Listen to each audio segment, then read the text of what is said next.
What's up, my YouTube page? Today is November 30th, 2021. It's 11:13 in the nighttime. I'm here in the office just chilling and trying to relax. And I wanted to make a video talking about the stuff I'm thinking about right now, which is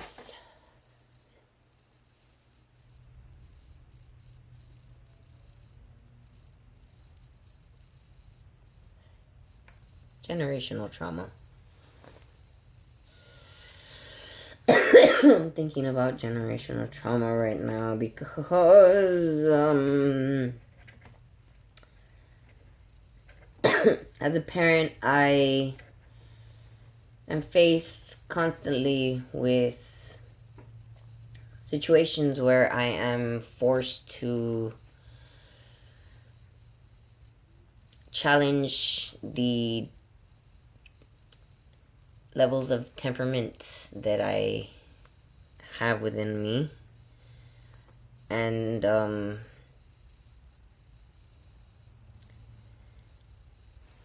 it's not always an easy feat to manage or deal with. It is very difficult a lot of the times because of the fact that I am still very much damaged like the rest of the world, and I am trying to still gain my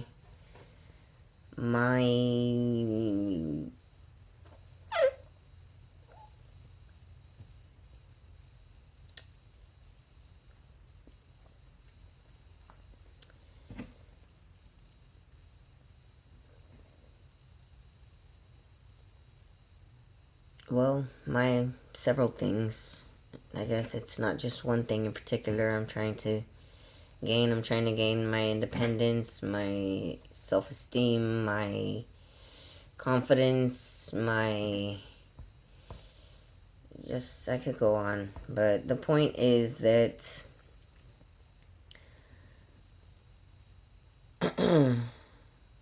that I'm not perfect, and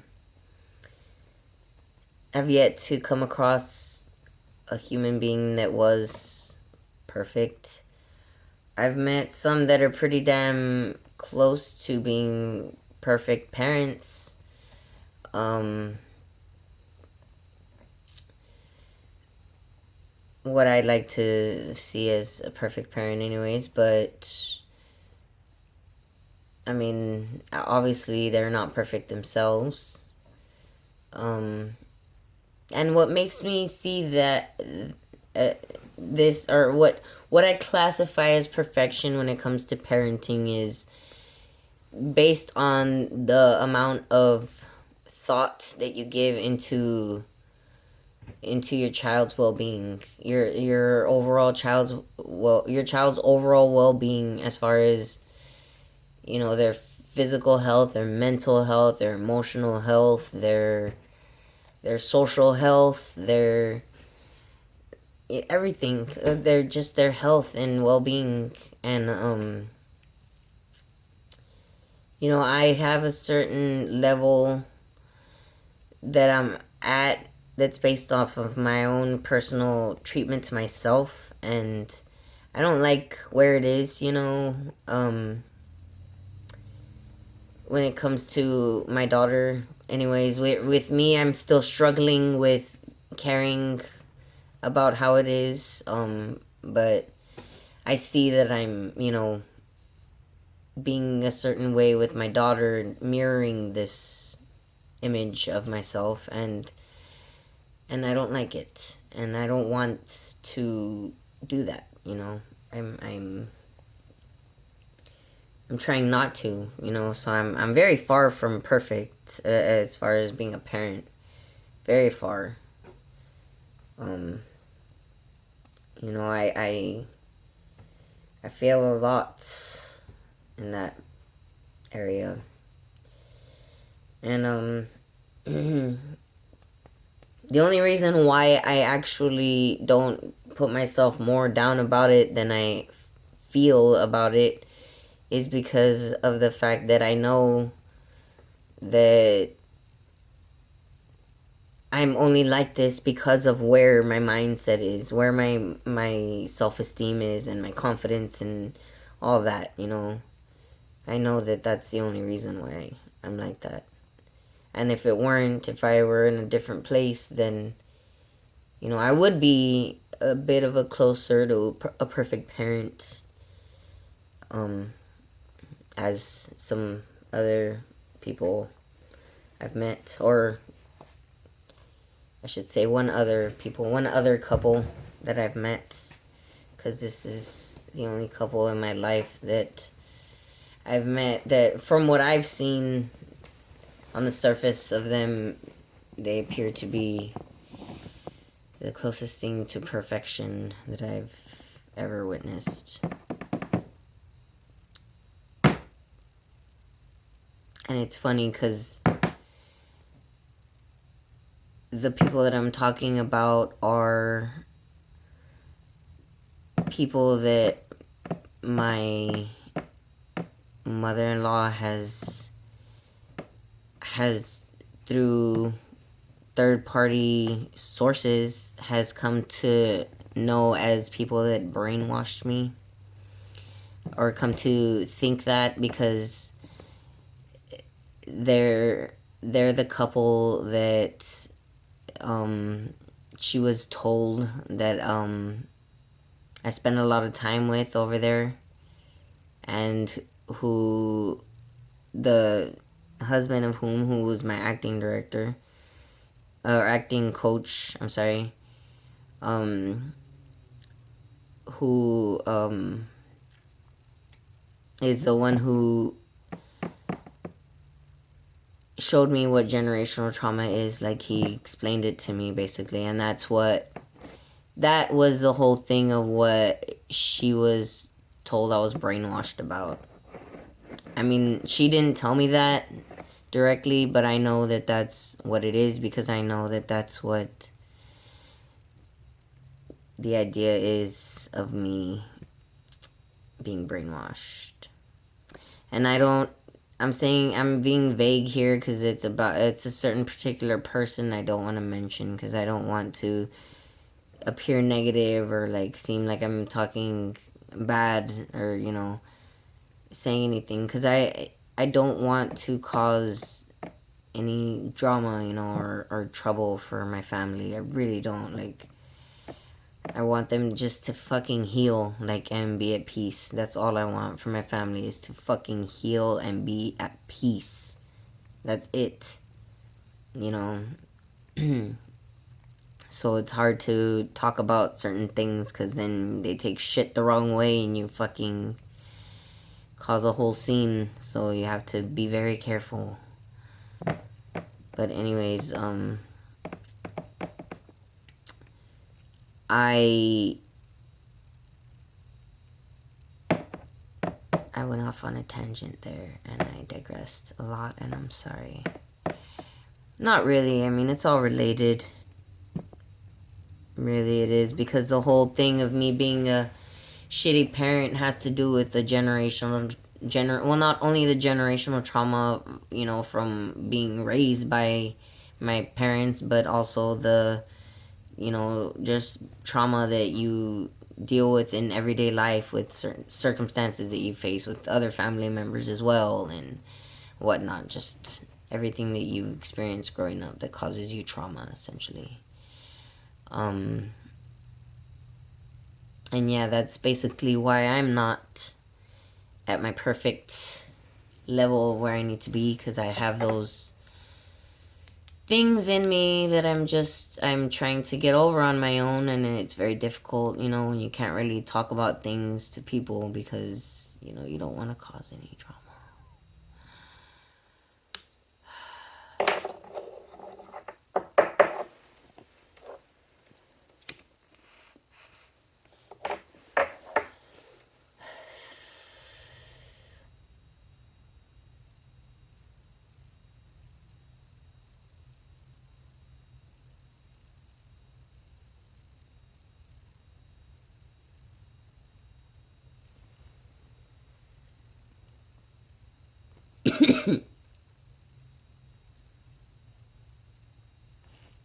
Athena was crying right now, and I was getting annoyed and upset about it because she was crying because she wanted spaghetti at 11 at night. Um, we don't have the ingredients to make spaghetti right now.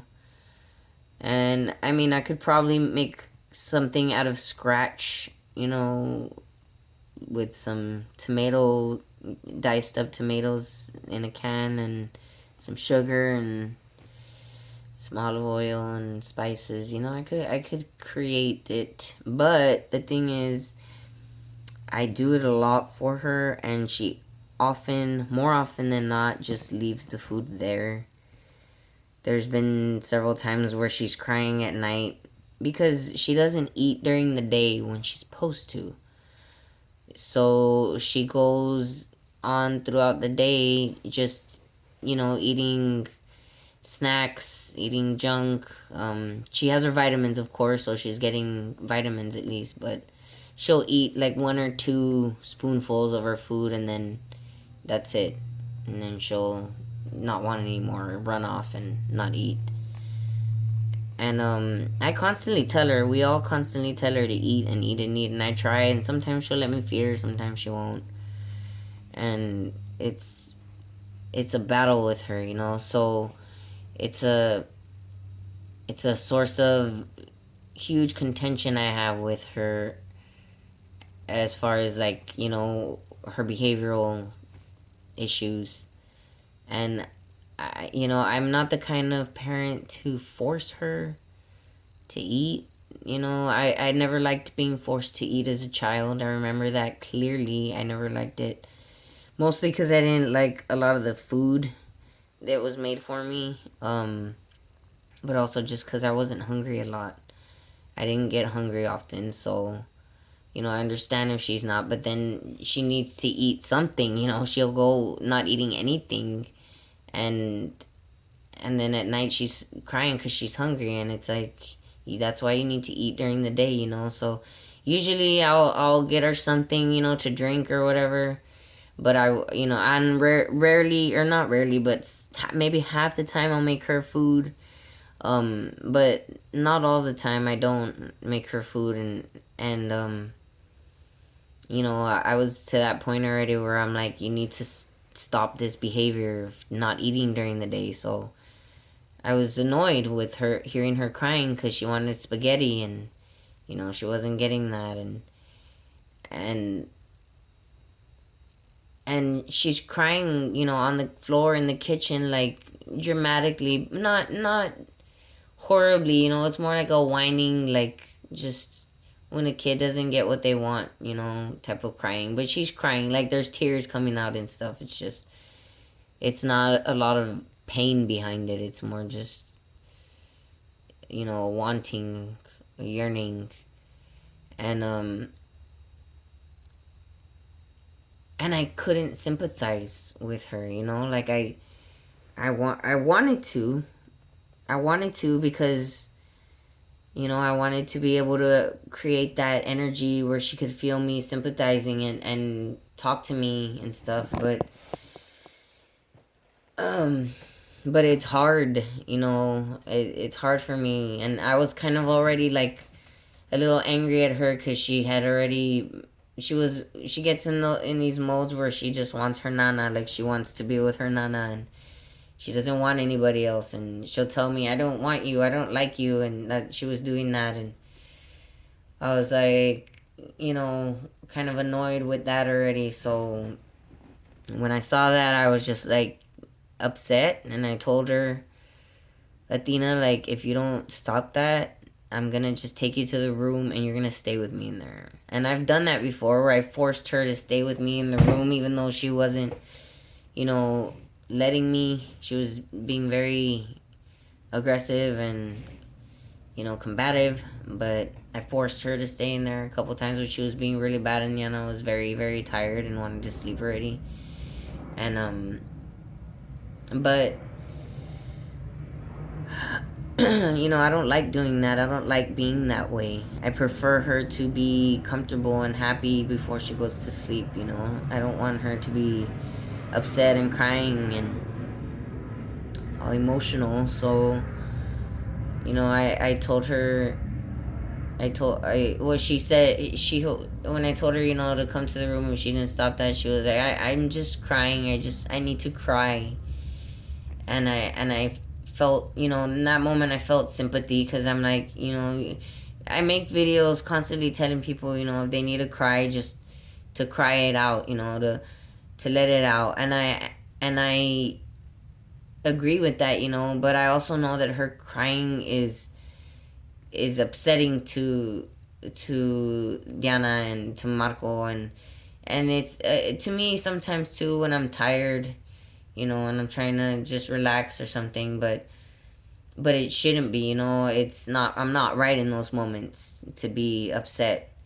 I'm wrong to be upset about it, and I told her, well, then go cry in the room, like stop crying at Nana, because she was just there like looking at Diana and just crying on the floor like, and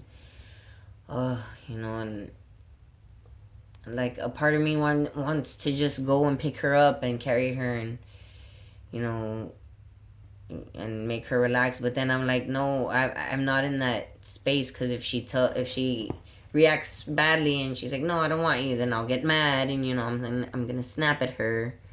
So, and if I do it and then she just acts all chiflada, all spoiled, and just you know starts demanding spaghetti again, like, I'm gonna get mad, and so usually when I'm in those moments, when that emotional mindset already, where I'm upset, and like that's the voice, because we all have voices in our heads. Everyone has voices in our heads, in their heads. We all do.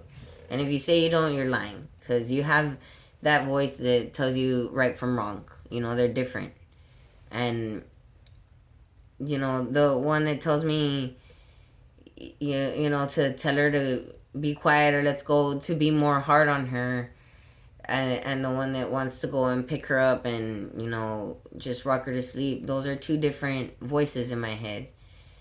And I know when that one that wants to be hard on her is talking in my head, I have to be careful. I have to pay attention to whatever the other voice in my head says, to it. Like if it says, okay, like just walk away, or okay, just we'll let her do this, or let this happen, then I do that. Like I try and listen, and that's what we all do, whenever we're having some kind of dilemma in our head, some kind of ethical dilemma in our head. That's what we do.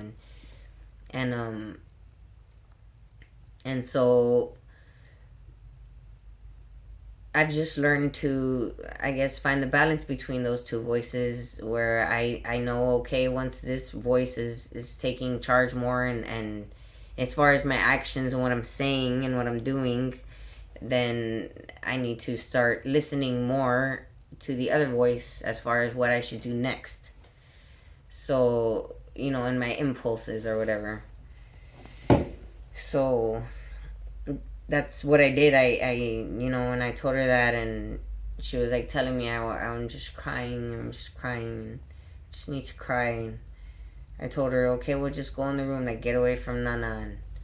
And she was like, Nana is just taking care of me, and Diana's on the phone, like, making her, I don't know what she was making her, something else, and she's like, come here, mama, like she tells her to go. And when she said that, I just had that voice, like, oh, just walk away. The voice that wanted to comfort her and hug her just told me to walk away. So I